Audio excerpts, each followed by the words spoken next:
much better than crud.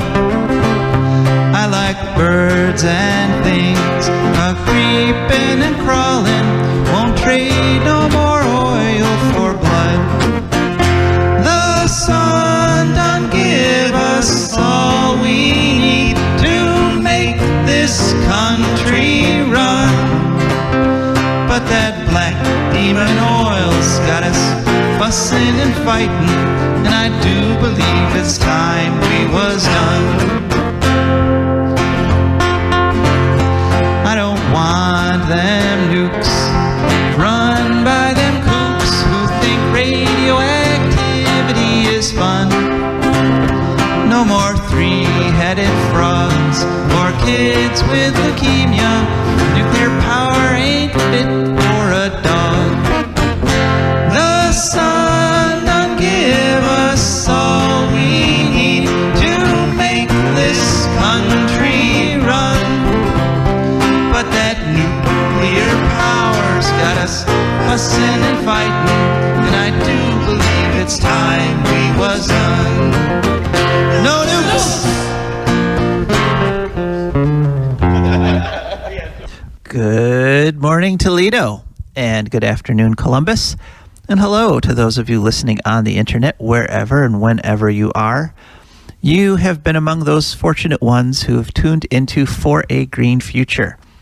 For a Green Future is a program where we talk about ecology and the environment, and we talk about them in the ways that they affect you, your wealth, your health, your happiness of your neighbors and your children and your friends and your family and pretty much everybody and everything, because, you know, much as some people like to think they can sort of separate themselves from the rest of us and be apart and like have their own little island or their own little neighborhood or their own little enclave where they can protect themselves from everything that goes on environmentally speaking around the world, that's just not true. We're all in this together, and we all have a stake in making sure the environment stays clean. And I am broadcasting this week once again from Massachusetts. This should be the last week that I'm here. Should be back in the good old studios next week. But I had to get up early this morning to prep for the show. Got up before dawn, actually, and went out on the balcony of this house, which overlooks the bay, overlooks Massachusetts Bay, trying to get some inspiration for the show.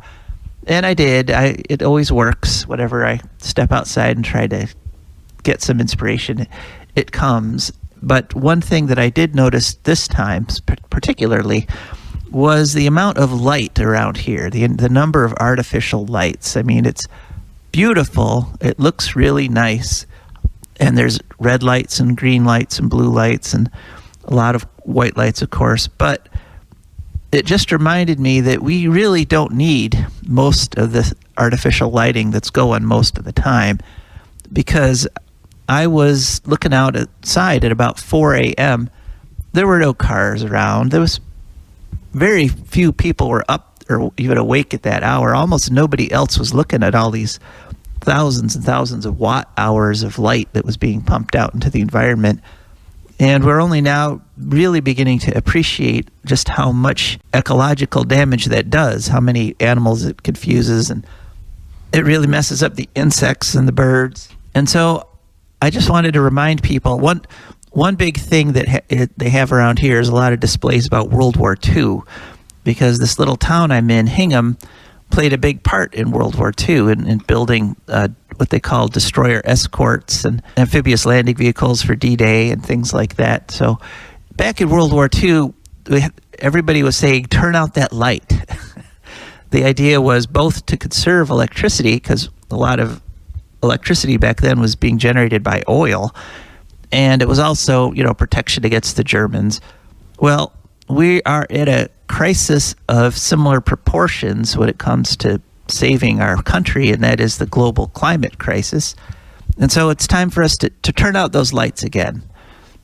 I mean, it might not seem like it makes a big difference, but I know a lot of our listeners are in the more rural parts of Northwest Ohio, where you have maybe a farmyard that'll be all lit up and with dark areas surrounding it.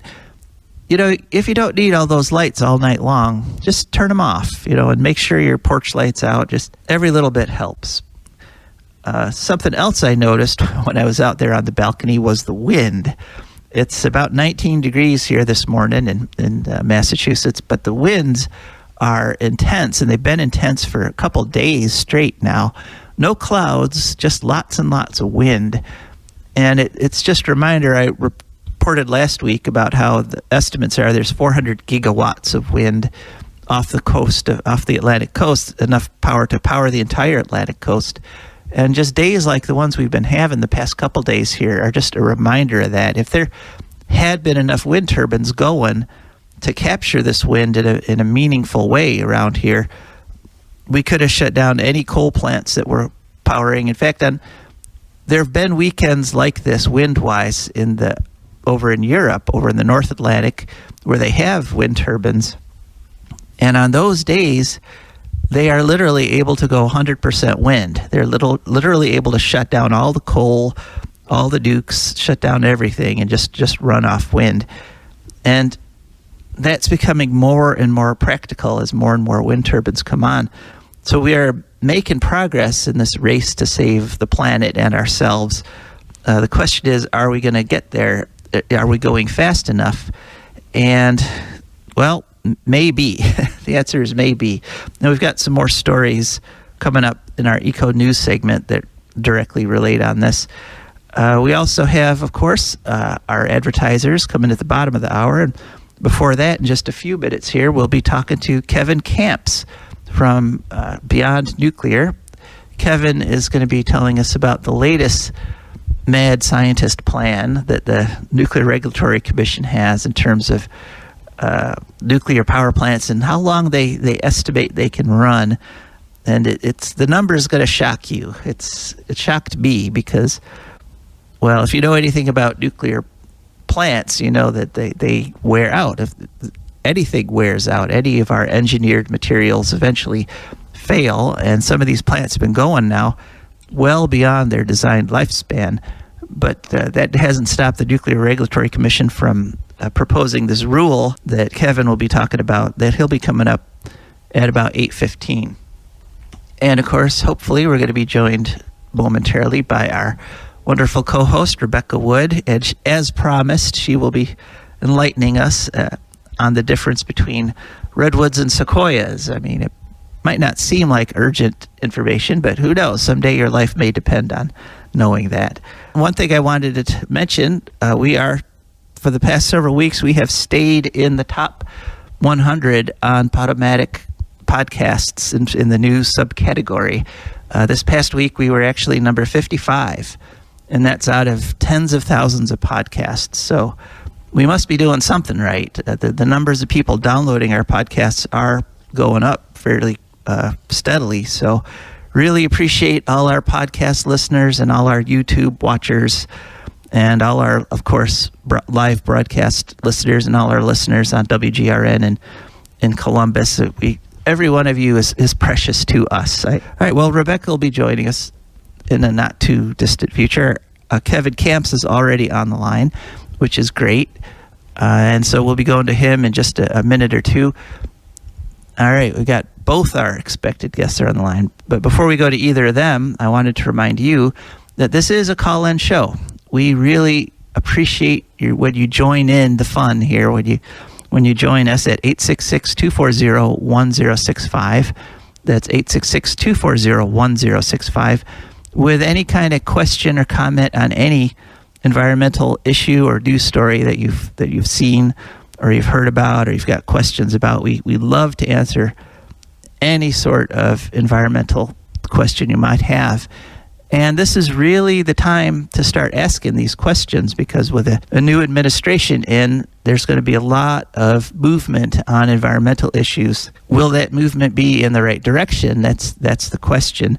It's hard to imagine being in a worse direction than the past 4 years have been, but we can't let our guard down with politicians. I mean, they're making these laws, and they have long-term effects, and we have to keep our eyes, both eyes, wide open, as they say.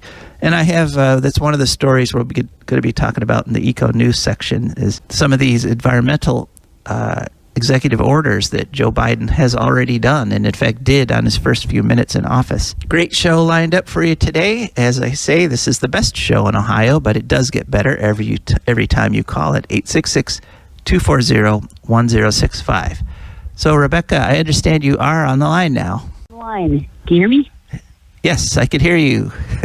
Thank heavens. For a minute, I could hear you, but you couldn't hear me.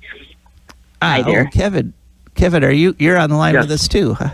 Okay, well, hey. All right. We're all together. Everyone's here. All right. Well, then Rebecca, let's just go straight over to Kevin and start talking with him. Okay. All right. So, Kevin Camps from Beyond Nuclear, welcome to For a Green Future.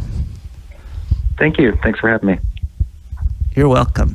All right. Now, I kind of hinted to our audience the reason I'm having you on this week, but I'm hoping you can give us a lot more detail.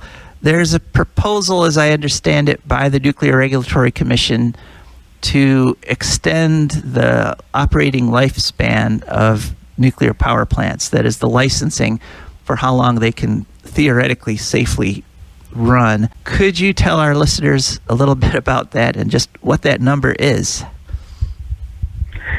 Sure, yeah. They just had a meeting at the NRC headquarters. It was remote because of the pandemic, but instead of limiting reactor operations to the initial 40 years, which has been the case from the beginning of nuclear power in the country, they're now flirting with the idea of going out to 100 years. So they had already approved 60 years of operations. That was a 20-year extension on the initial 40. There are a number of plants now that have 80 years of operations permitted, and now they're flirting with this 100-year figure. 100 years, a century of nuclear waste. And now, part of what happens at a nuclear power plant, as I understand it, is that stray neutrons and stray subatomic particles from that nuclear reaction that's going on in the core actually manage to get out of the core. They don't all get caught by the control rods, and those can weaken the surrounding materials and the surrounding metals. Is that correct? Yeah, actually, the age-related degradation that I'm most familiar with at atomic reactors is called embrittlement of the reactor pressure vessel. But other large nuclear components, system structures and components can also be embrittled, and there's other forms of age-related degradation. But interestingly, right there in Ohio at Davis-Besse, this embrittlement of the reactor pressure vessel is a very serious safety issue. And Davis-Besse is only in quotes, 43 years old at this point. So you can only imagine what 60 years will look like. And Davis-Besse already has that permit. And if things keep going the way they are, they'll probably apply for an 80-year permit, if not 100. Wow. So could you go ahead and tell us what this embrittlement is and how it works and what it does? Sure. It's like you said, it's the neutrons that are coming off of the chain reaction in the core of the reactor. And the way I like to think of it is that the neutrons, well, what they're doing is they're damaging the metallic structure of the reactor pressure vessel, which is a 6 to 8 inch thick, perhaps some are even thicker than that, metal vessel that contains the nuclear fuel, the nuclear reaction. But the way I like to think of it is like Swiss cheese. Holes are being poked at a microscopic level in that reactor pressure vessel. And if they line up just right in an emergency, if the emergency core cooling system is turned on, which is cold water rushing into the reactor pressure vessel to try to prevent a meltdown, what can happen is like a hot glass under cold water, except add 2,000 pounds of pressure per square inch, you could fracture the vessel.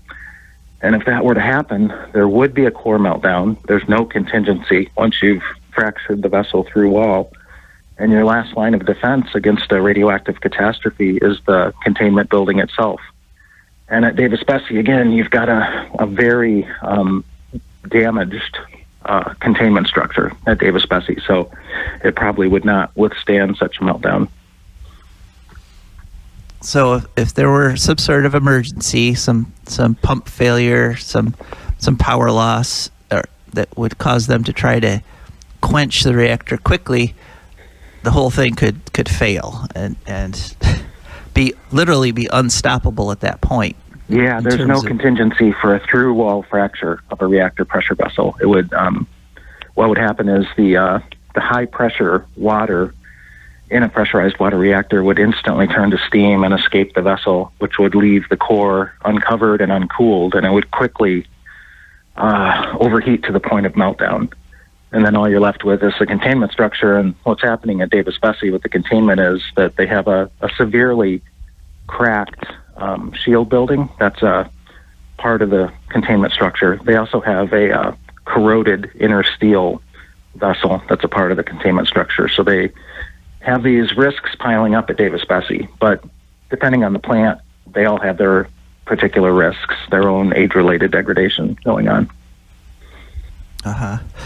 Did you ever play Dungeons and Dragons, Kevin? As a kid, yeah. Mm-hmm. Yeah, I did too. And I kind of liken the whole situation to playing Dungeons and Dragons, in that you're in that game, you constantly are rolling the dice to see what happens. And occasionally, you roll the dice often enough, really improbable, unlikely things happen. Like you might roll on a 100-sided, 220-sided die, you might roll a 99, 100, and another 99 right in a row, and which isn't likely. But these things do happen. If you play often enough, if you roll the dice often enough, eventually those improbable numbers do pop up.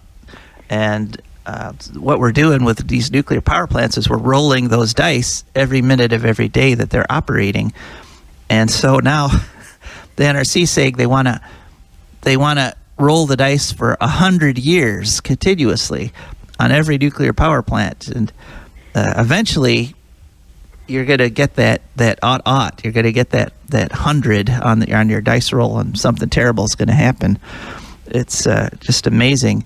So so I understand you actually spoke at the public hearing that they had. What did you tell the NRC? Yeah, our organization did. Our reactor oversight project director, Paul Gunter, was the person who went for us that day. I was busy working on radioactive waste issues that day, but Paul made it clear that Beyond Nuclear, and in fact the entire anti-nuclear movement of the United States, is adamantly opposed to 100 years of operations. And actually, Paul, with our legal counsel, Diane Curran, has challenged even the 80-year license at a place like Peach Bottom in Pennsylvania, which is about 100 miles from Washington, D.C. It's two Fukushima reactor designs, identical twin to the Fukushima Daiichi reactors in Japan, but had the triple meltdown disaster. And so we've got some experience in challenging these 80-year licenses. We certainly have a lot of experience challenging the 60-year licenses. We were the lead group at Davis-Besse as but one example of that. Mm-hmm. Yeah, I remember that fight well. I was involved in there, and I remember one of the things they told us when we were challenging the license extension was that we can't bring up age-related degradation issues because they'd already considered all that, which is the NRC crazy. Is really kind of a bad joke. They are completely captured by the industry that they're supposed to regulate. So it's a very dangerous situation, and it's going to take major intervention by Congress for one thing. So an example, a precedent that could be looked to, is the Atomic Energy Commission, which was disbanded in 1974 because it needed to be, and it was split into two agencies, which are now the Nuclear Regulatory Commission and the Department of Energy. And the Department of Energy, the DOE, was supposed to be in charge of nuclear power promotions, unfortunately. And they also took on the Atomic Energy Commission's nuclear weapons-related regulation, I guess you could say, more like development. But the Nuclear Regulatory Commission was supposed to regulate safety, was not supposed to promote nuclear power. And just looking at NRC's behavior, not over recent years, but really decades, almost from the start, they have been a promoter of nuclear power, which is a violation of their mandate. Yeah, I remember that breakup happening, and as you say, the reason was the same agency was supposed to be, the Atomic Energy Commission was supposed to be regulating and promoting, but it looks like maybe the NRC people haven't really gotten the memo. I did want to ask you a little bit about the recent victory we had, that where they basically were going to deregulate all nuclear waste except for the core, and allow it to be dumped in regular dumps or burned in people's backyard burn barrel or whatever. Do you want to say anything about that? Yeah, it was referred to by the NRC under the euphemism of very low-level radioactive waste. And like you said, they were essentially going to deregulate. It was hard to tell. It was so ambiguously worded that, like you said, it could have been anything short of irradiated nuclear fuel, which includes some very highly radioactive wastes.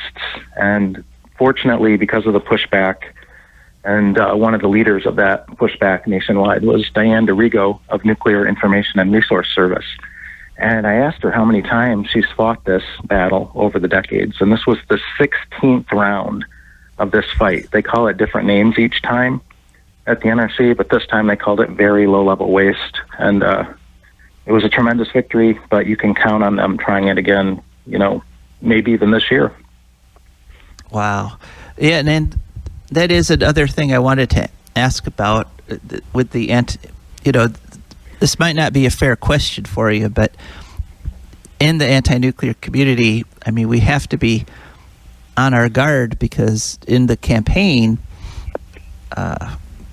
President Biden, which does sound good. It sounds better than some other phrases like that. But in the campaign, President Biden's energy plan really stressed the small modular reactors. And, I think that's the next fight, isn't it? That's what's coming. Yeah, well, the good news in that regard is that they didn't get away with the giant new reactors for the most part. This began under the George W. Bush and Dick Cheney administration in 2001, really, where they were pushing, in the end, for some 36 giant new reactors in the country. And unfortunately, 2 of them are under construction in Georgia. It's called Vogtle Units 3 and 4. But the other 34 were essentially canceled. And that includes Fermi Unit 3 in southeast Michigan on Lake Erie. So we really won 34 huge victories there. But since they didn't get away with extra large nuclear reactors, now they're trying to get away with what they call small modular reactors. So yes, indeed, that is going to be the new reactor fight going forward. Well, let's hope we can hold them off, because small reactors still produce dangerous amounts of radioactive waste, even if they're trying to say, oh, it's just a tiny little reactor, we don't have to worry about it. Yeah, we do. We have to worry about them. So, all right, Kevin, well, thanks so much for your work on this and your organization's work on this. And is there anything that's going on right now that's sort of at the top of your agenda that you'd like to let our listeners know about? Yeah, sure. My main focus is on radioactive waste, and the fight that we're really engaged in right now is against what they're calling consolidated interim storage facilities for the high-level radioactive waste. And these are targeted right now at Latino areas of the New Mexico and Texas borderlands. So that fight is really raging, and we've built a nationwide coalition of organizations that are fighting it. So it's a tremendous environmental justice struggle that we're engaged in. All right, good luck. And if people want to follow that struggle, if people want to keep up with what you folks are doing over there at Beyond Nuclear, how would they do that? Our website is beyondnuclear.org, and on that particular fight, just look for the centralized storage section on the left-hand side. Okay. Well, thanks very much for joining us once again, Kevin. Always appreciate it when you take the time out to talk with us. Thank you so much for having me. Take care. Bye-bye. You too. Bye. All right. So that was Kevin Camps fighting the good fight. There's just a handful of organizations really that are in this battle against nuclear power, and they do just amazing work. Every time I deal with them, I'm just floored by the fact that with just a few people and with very few resources, they're able to battle to a standstill these incredibly well-funded organizations that have literally hundreds of lawyers and thousands of bureaucrats, and they're able to keep them at bay and keep us safe from getting irradiated, because that's what we're really talking about in the end, is us getting irradiated. That's why we're fighting all these battles to protect ourselves. And I think the reason they're able to do it is because they have truth on their side. I mean, false information can overwhelm the truth if there's enough of it, but truth is a lot more powerful than the false information in the end. And I think it's something like, it's, in the neighborhood of 10 to 1. One portion of truth can negate 10 portions of false information, but you do have to have that truth. You do have to get that basic information out. If it's completely overwhelmed, if all people ever hear is the false stuff, then they'd have very little chance of sort of coming to the truth on their own. It's much, much harder. So we really appreciate. Francis Bacon said about lies are like diamonds, but truth is like pearls. It's some kind of a point where, diamonds look all nice and glittery in the candlelight when you can't see very well, but in the light of day, a pearl looks better. Yeah. Pearls have more They didn't have layers. electric lights then. Right. Oh, okay, by candlelight. Okay. Well, that harkens back to my first point when I opened the show, that we don't really need all these electric lights. The occasional candlelight can kind of do the job. It's nice too. Candlelight is nice. All right. Well, that's something else that's nice. Rebecca is our sponsors. It's time to hear from them. For a Great Future. Yes, For a Great Future is brought to you by the Wood County Park District. And the Wood County Park District is a natural resources conservation agency. They protect natural spaces, maintain quality green spaces, provide engaging programming, and they teach people to love and respect nature. They restore wildlife habitats, and they lead outdoor adventures. Wood County Parks protects natural spaces in Wood County for all to enjoy, from 8 a.m. to 30 minutes past sunset every day of the year, which means today, so that you can get out there today. There's several ways to contact them. One is to simply call them at 419-353-1897. That's 419-353-1897. They have a great website, wcparks.org. And, of course, you can download their app at any time. You go to the App Store and search for WC Parks. That's the Wood County Park District. And our show is also brought to you by our sponsors. And these are people who've gone to For a Green Future on patreon.com. That's Patreon. And they looked at the various membership levels. They picked the one that best suited their budget. And now every month, a little tiny bit comes out of their paycheck, out of their savings accounts, and comes over into our account. And it really helps us keep the show on the air. So a big thank you to all our patrons. So, Rebecca, we didn't get a chance to chat before Kevin came on, which is okay. So how are you doing? Oh, not too bad. I feel a little stuffy. I have a cold or not. I don't know. It might just be a sinus thing. I have a cold in your nose. Yeah, well, Maybe. I have stuffiness. I cried a lot when the thing happened about the guy getting shot in the Old West End, and then that's a recipe for me for a sinus infection, which will be with me for a couple of weeks. Oh, because my upper respiratory system is fun that way. Mm-hmm. Yeah, that was a terrible thing. And but is Koga giving you sympathies?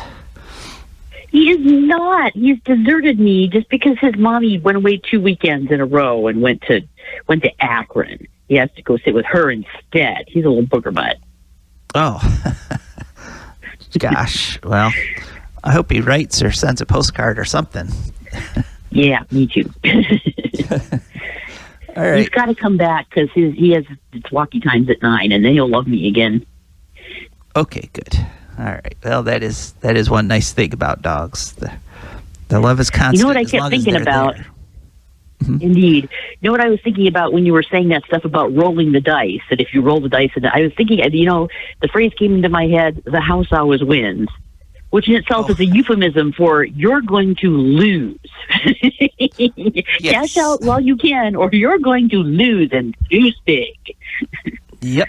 That's what the whole casino industry is built upon, is that in the end, the percentages always do play out. If you do enough rolls, you will get that number, that dread number that means you lose everything. So, or as one thinks of what Nancy Sinatra said in reference to the nuclear industry, you keep betting when you ought to not bet. You keep losing when you ought to not bet. Yeah. Oh, smart lady. Yeah. Yeah. All right. Well, you last week had done some painstaking research that we didn't get a chance to get to. So, would you like to share it with us this week? Well, yeah. Sure thing. Yeah, a couple of my friends were talking online about whether sequoias and redwoods are different.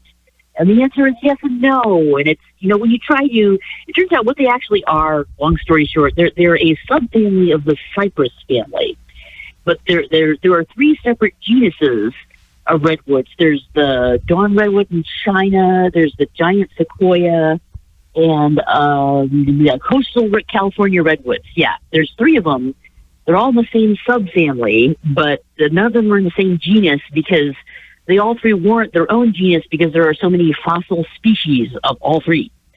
And it's made difficult not only by the fact that people casually refer to sequoias as redwoods and vice versa, but also, when you're reading about them, you'll be reading, giant sequoia, and suddenly, the writer will just throw something in about California redwoods without any kind of transition.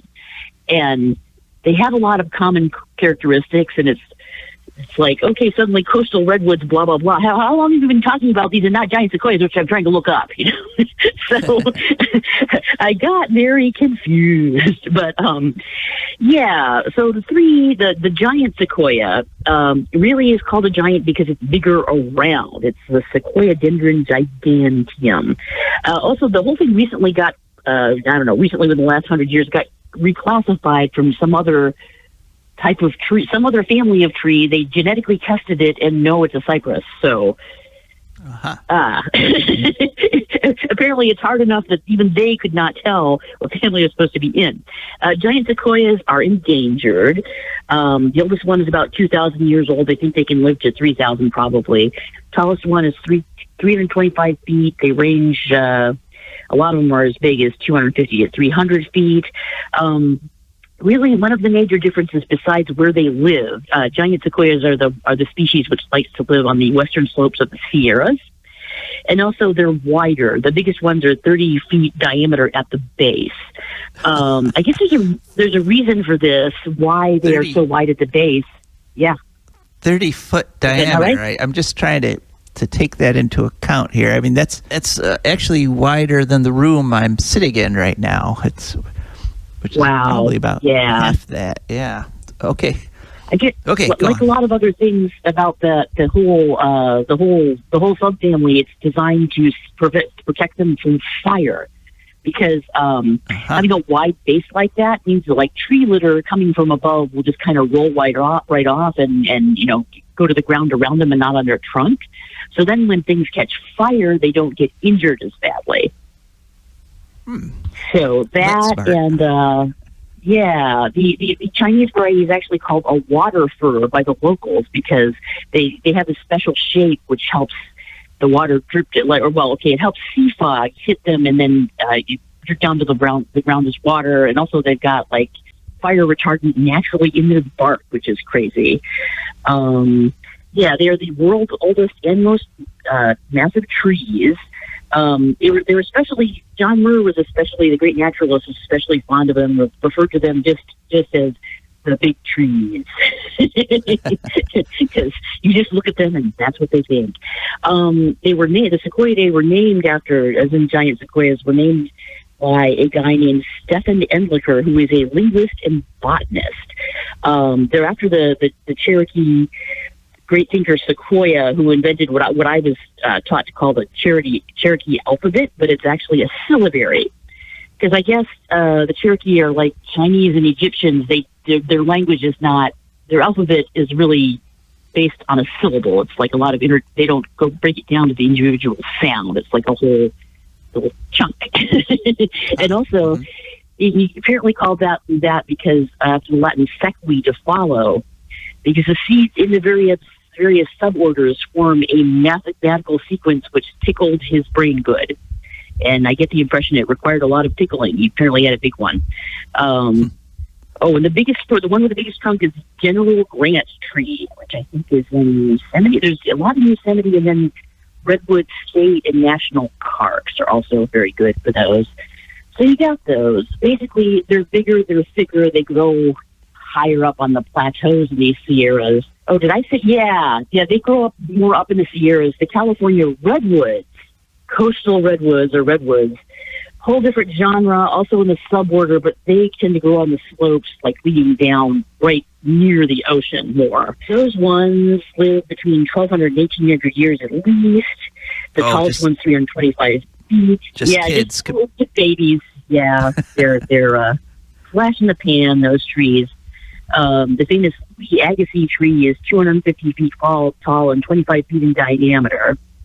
The thing where they're wider at the base, and which also adds stability in addition to being fireproofing them, is called butt swell.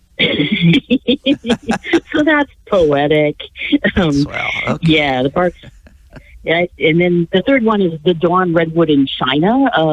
But they used to be in America too, and in North America apparently. They got them in the Dakotas. This is geological time, a long time ago, before there were people. And also in Canada.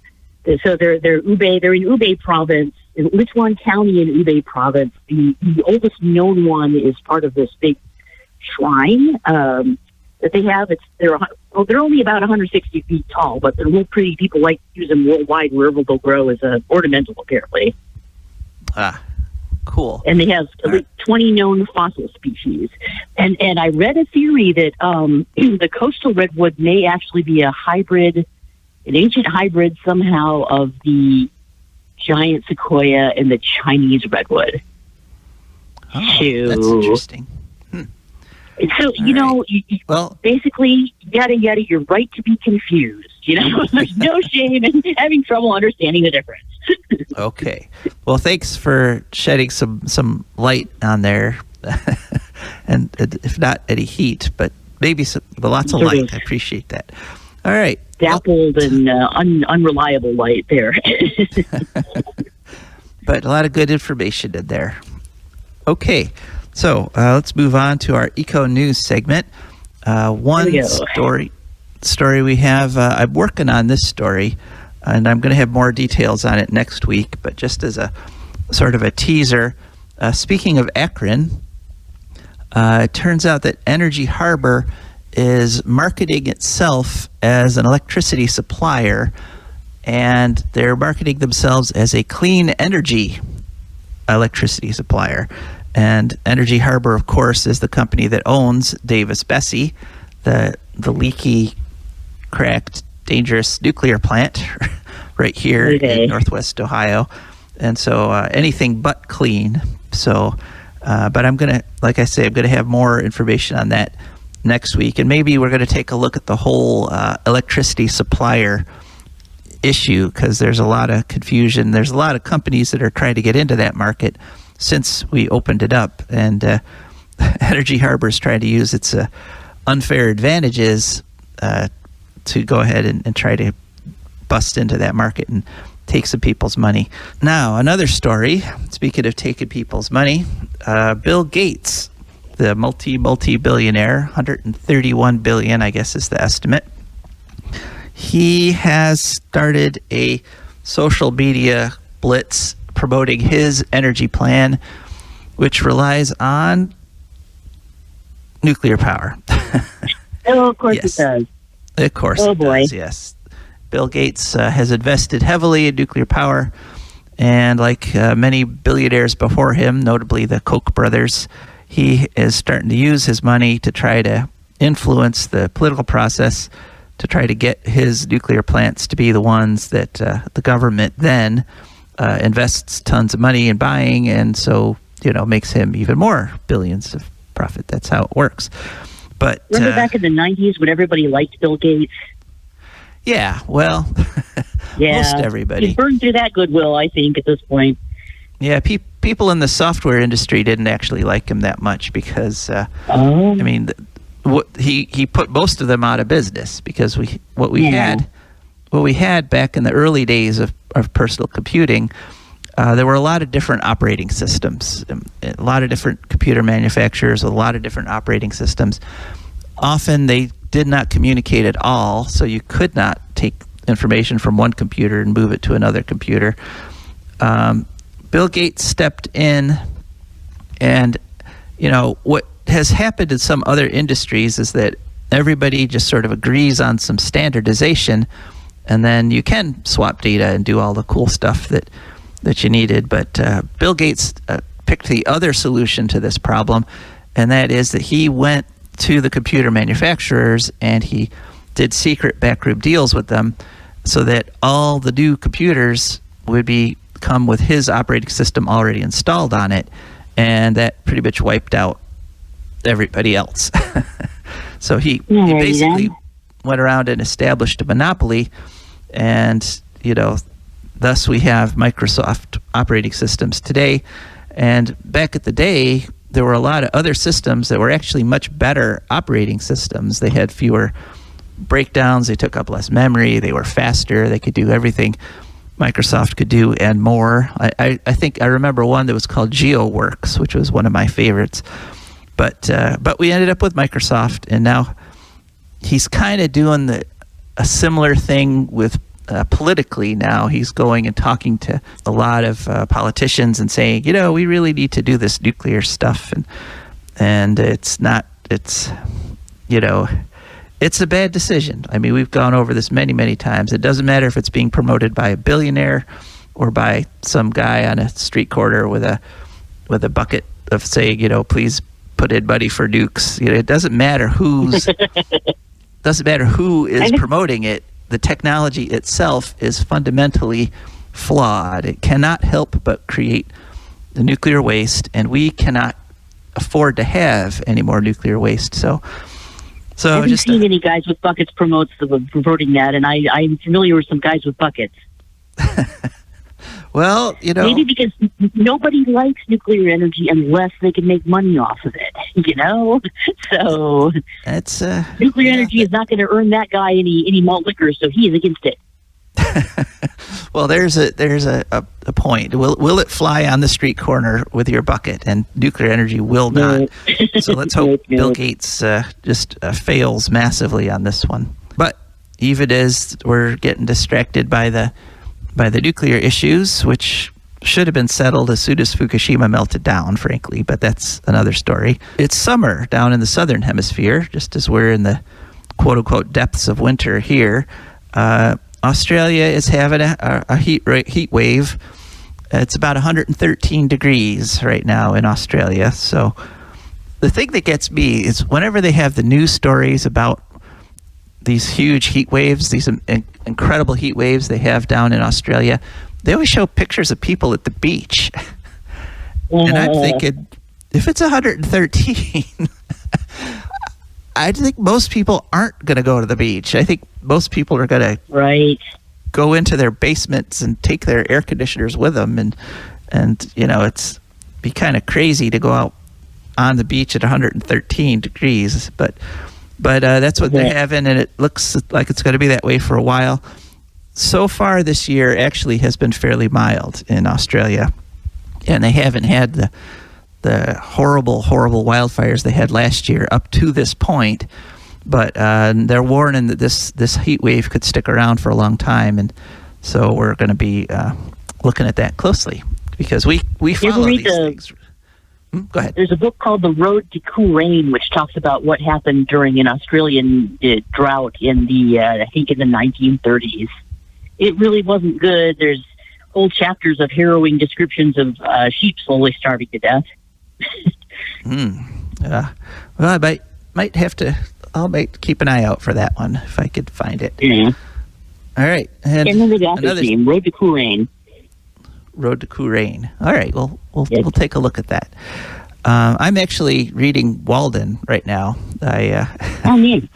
Yeah, I'm here in Massachusetts. I'm literally less than an hour's drive from Walden Pond, and so we actually drove out there and took a look. And I'm 3/4 of the way through the book, and one of the things I noticed about it was that he kept describing all the nature and wildlife around him, and his descriptions of the ponds and the trees around the pond and things like that are still right on.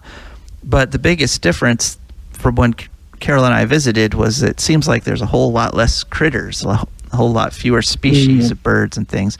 Of course, this isn't high time. This is still winter, so maybe that explains it all. But still a beautiful place. Loved visiting it. But back to eco news. The biggest eco story of this past week, with the swearing in of our new president, was his immediate batch of executive orders. And he did one huge executive order, and the full title, I have it up here in front of me. He did this on the 20th. The full title is Executive Order on Protecting Public Health and the Environment and Restoring Science to Tackle the Climate Crisis, which is an extremely optimistic title, and there's a lot of very good stuff in here.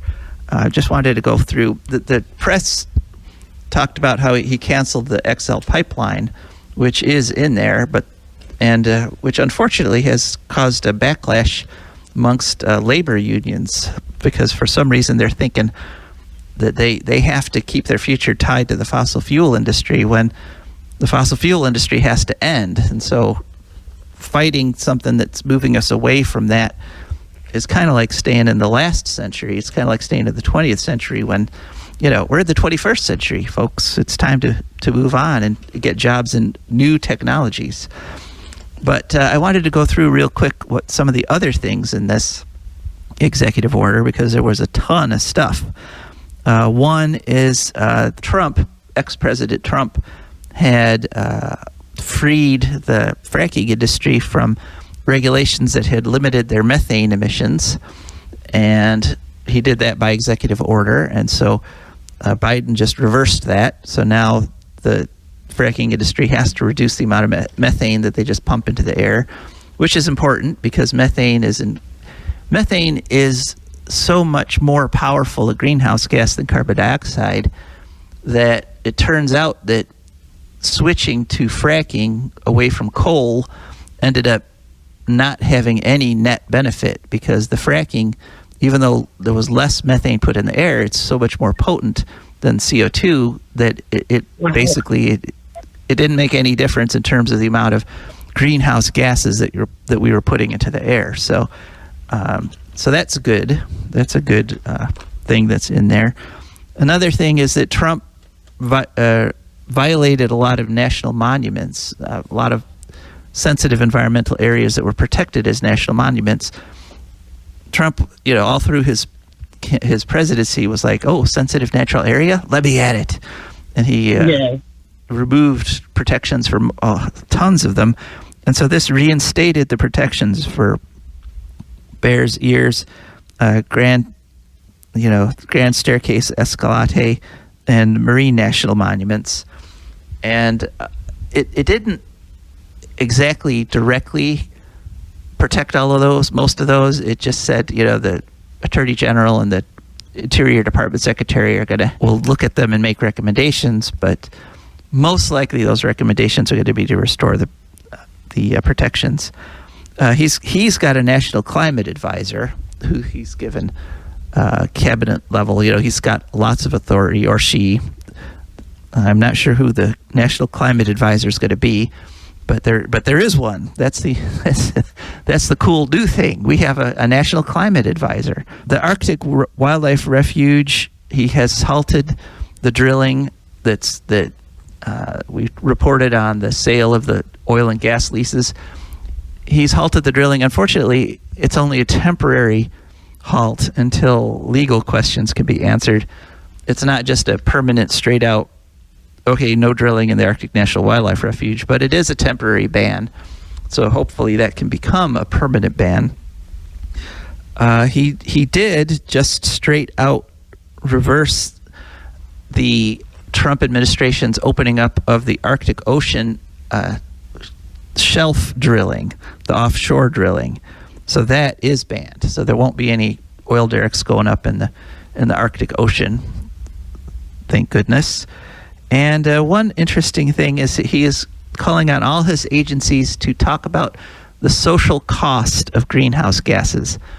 That is not just looking at the effect of changing technologies in terms of corporate profit, but at the whole social cost. So, like, for example, coal has the added social cost of causing asthma and causing lung disease.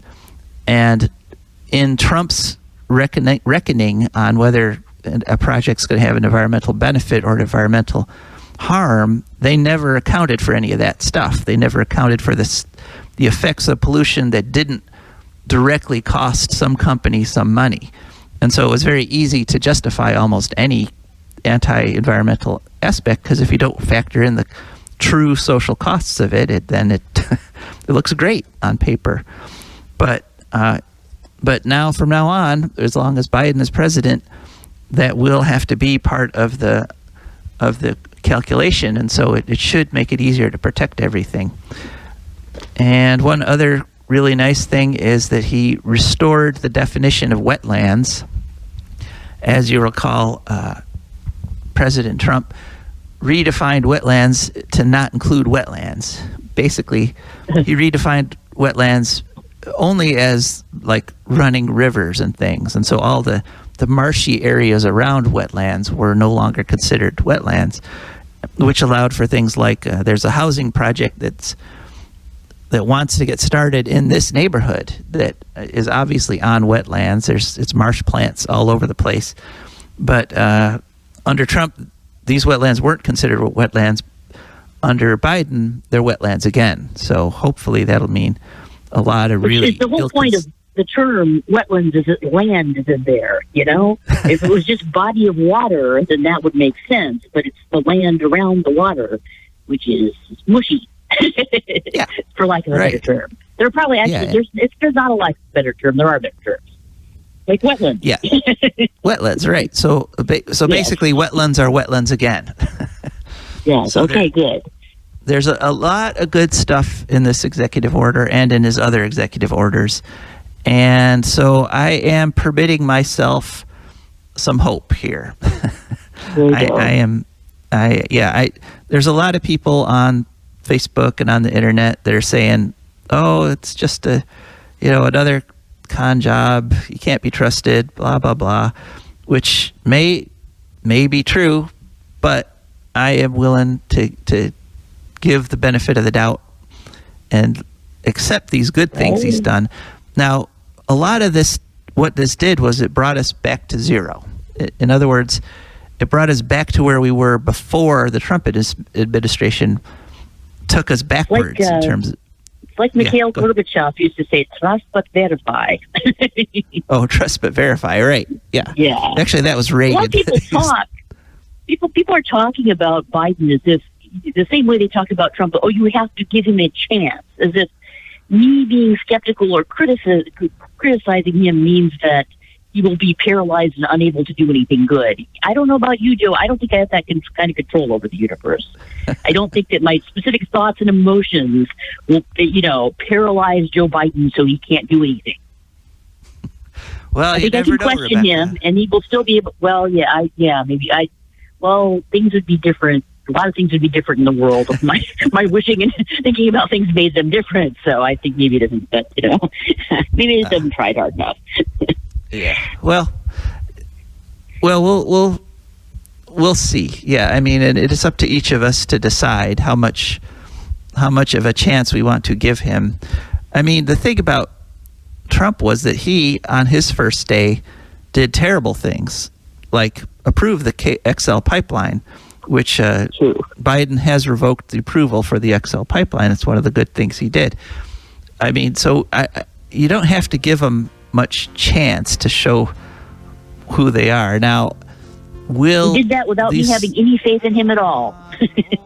Yeah. So, all right. But so it is nice to kind of end on an upbeat note. That it might only last a week or two, but it's good to have it. It's nice to feel that we're back to zero. Now let's get into positive territory. That's the test. Will he then take us into positive territory that actually improves the environment? So that's our hope, and that's it for this week. Thanks very much for listening. This is Joe DeMar. And Rebecca Wood. And we are signing off. This time we was done. I don't want them nukes run by them kooks who think radioactivity is fun. No more three-headed frogs or kids with leukemia. Nuclear